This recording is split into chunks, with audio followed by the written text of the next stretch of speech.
Sir আপনি আজ তো দিওয়ালি, তাই উইশ করতে এলাম তোমায়।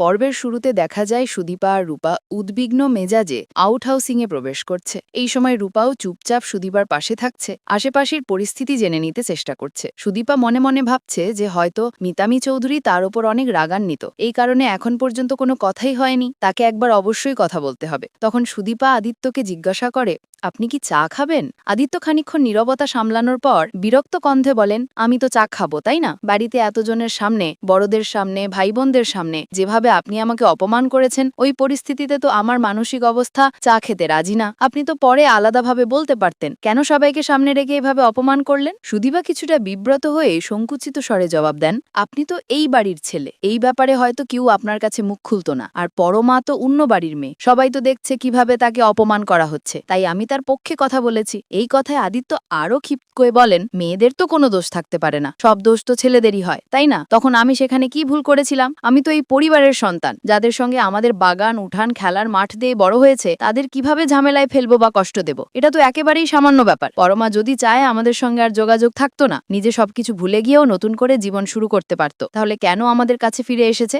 এই বলে আদিত্য আর কিছু না বলে ঘর থেকে বেরিয়ে যান। সুদীপা স্তব্ধ হয়ে দাঁড়িয়ে থাকে, হঠাৎ কান্নায় ভেঙে পড়ে এবং বলে, আমার কি দোষ? আমি তো মাত্র কয়েক দিনের জন্য এখানে এসেছি, তারপরও তার কথা শুনে কেন আমার এত কষ্ট হচ্ছে? পরক্ষণে রূপা কাছে এসে কোমল কণ্ঠে বলেন, মা কাঁদবেন না, আমার কাছে আসুন, আমি আপনাকে সান্ত্বনা দেব। বলতেই রূপার মুখে উজ্জ্বল হাসি ফুটে ওঠে এবং দয়ালু আলিঙ্গনে রূপা সুদীপাকে জড়িয়ে ধরে। পরবর্তী সিনে দেখা যায় পরমা চশমা পরে গম্ভীর মুখে ঘরে বসে আছেন এবং অভ্র এসে পাশে বসে যান। পরমা অভ্রকে জিজ্ঞাসা করেন, সবার সামনে তুমি এতগুলো মিথ্যে কথা না বললে হতো না? তুমি কি নিজের সম্মান বাঁচাতে এইসব বলেছ, তাই না? পরমা অভিযোগ করে, সবাই তো আমাদের সেই গোপন কথা শুনে ফেলেছে, যা আগে লুকানো ছিল তা এখন সবাই জেনে গেছে। তাছাড়া আদিত্য তো সবার সামনে সব কথা বলে দিয়েছে, তাহলে এখানে আমাদের থাকার কোনো প্রয়োজন নেই। অভ্র, তুমি তো ভালো ছেলে, তোমার পরিবার নিয়ে শান্তিতে থেকো, আমি এখান থেকে চলে যাচ্ছে। পরমা এই বলে থেমে যান। অভ্র গভীর শ্বাস নিয়ে বলেন, সবকিছু কি সত্যিই আবার নতুন করে শুরু করা যায় না? পরমা কিছু না বলে ক্যাপে ওঠেন, কণ্ঠবেশে কাঁদতে কাঁদতে বলেন, না,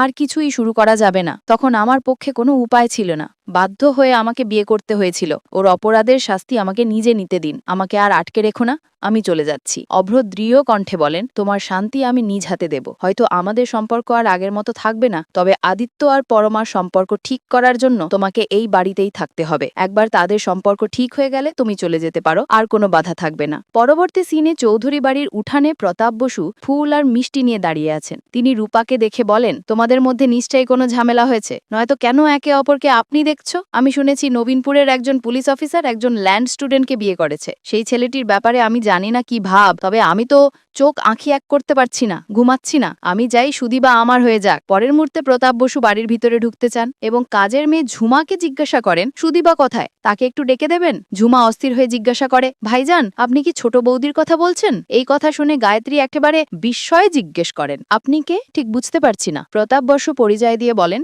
আমি সুদীপার কলেজের প্রফেসর প্রতাপ বসু, তাকে একটু ডেকে দিন, আমি তার সঙ্গে দেখা করতে এসেছি। তাছাড়া শুনেছি সুদীপা এখানে থাকে, আউট হাউসিং এ নয়। আগে জানালেন না, আমি সরাসরি ওখানে চলে যেতাম। এই কথা শুনে গায়ত্রী মনে মনে মনে করতে থাকেন, আকাশের দিকে থুতু ফেললে তার নিজের মাথায় পড়ে, বাড়ির কাজের খবর বাইরের কাউকে জানানো যাবে না। কিছুক্ষণ চুপ থেকে গায়ত্রী প্রতাপ বসুকে বলেন, আপনি এখানে বসে থাকুন, আমি সবাইকে ডেকে পাঠাচ্ছি। গায়ত্রী মেয়েদের ডেকে আনতে বলেন, ওনার জন্য চা নাস্তার ব্যবস্থা করা হোক। তবে প্রতাপ বসু বিনয় হাত নেড়ে বলেন, না, পরে অন্য কোনো সুযোগে এসে নাস্তা খাবো, এখনই আমাকে যেতে হবে। প্রতাপ বসু চলে যাবার পর গায়ত্রী সুদীপাকে ডেকে বলেন, তোমাদের আর আউট হাউসিং এ থাকতে হবে না, সবাই এখানে চলে এসো। পরবর্তী সিনে চৌধুরী বাড়ির উঠানে পরমার মা বাবা এসে উপস্থিত হয়েছেন। তারা সুদীপাকে বিনয়ের সাথে অনুরোধ করেন, আমাকে আমার মেয়েকে ডেকে আনতে সাহায্য করবেন? আসলে কালী পুজোর সময় সে বাজি ফাটাতে খুব ভালোবাসে, তাই ওর জন্য আমরা কিছু বাজি এনেছি। সুদীপা বিনয়ের সহে বলেন, আপনারা এখানে বসুন, আমি এক্ষুনি পরমাকে ডেকে আনছি। অন্যদিকে গায়ত্রী পরমাকে ডেকে নিয়ে এসে তীব্র ভাষায় বলেন, এভাবে বসে থাকবে না, বাড়িতে পুজোর অনেক কাজ বাকি, তুমি আমার সঙ্গে এসো, আমরা সবাই মিলে কাজ শুরু করি। কিছুক্ষণ পর সুদীপা এসে অভ্রকে বলেন, দাদা, পরমার মা বাবা এসেছেন, আমি তাদের বাইরে বসিয়েছি, তারা আপনাকে ডেকে নিচ্ছেন। কিছুক্ষণ পর ইন্দিরা এসে গায়ত্রীকে বলেন, দিদি তুমি তো আর ছোট নও, নিজে পুজোর কাজ শুরু করে দাও, আমরাও এগিয়ে যাচ্ছি। গায়ত্রী জবাব দিয়ে বলেন, আমাকে বাদ দিয়ে কাজ করছো কেন? বাড়িতে তো তোমার মতো দুজন বউ আছে, তাদের দিয়ে কাজ চালাও। সুদীপা এগিয়ে এসে বিভ্রান্ত স্বরে প্রশ্ন করেন, বর্মা সঞ্চারিত পরিবারেরই একজন, তাহলে আমরা কি সবাই মিলে কাজ করব? গায়ত্রী কণ্ঠোজ্জ্বর করে বলেন, তোমাকে কি সব বিষয়ে কথা বলতে বলেছে? কিছুক্ষণ চুপ থেকে গায়ত্রী শান্ত হয়ে বলেন, আচ্ছা ঠিক আছে, সবাই মিলে পুজোর কাজ শুরু করো, এগিয়ে চলো। অভ্র মনে মনে বলেন, বোন তুমি পারবে। পরবর্তী সিনে সুদীপা পরমাকে বলেন, চলো আমরা সবাই মিলে কাজ করি। পরমা কঞ্ছানে উত্তর দেয়, আমি তো শুধু বাজি ভাটানোর কাজই জানি, অন্য কোনো কাজ আসে না। সুদীপা খানিক হাসতে হাসতে বলেন, কাজ না জানলে কি, আমাদের দেখলেই তুমি শিখে যাবে। ছোটবেলা থেকেই বাড়িতে কালী পুজো হতো, তখন আমার পিসি সব আয়োজন করতেন, আমি ওকে বিখেই শিখে গেছি। আর বাবা অনেক বাজি নিয়ে আসতেন, আমরা সবাই ছাদে গিয়েও একসঙ্গে বাজি ফাটাতাম। পরবর্তী সিনে অংশ কুন্তলাকে গম্ভীর কণ্ঠে বলে, আমাকে যে কোনো ভাবেই ওই মেয়েটাকে বাড়ি থেকে বের করে দিতে হবে,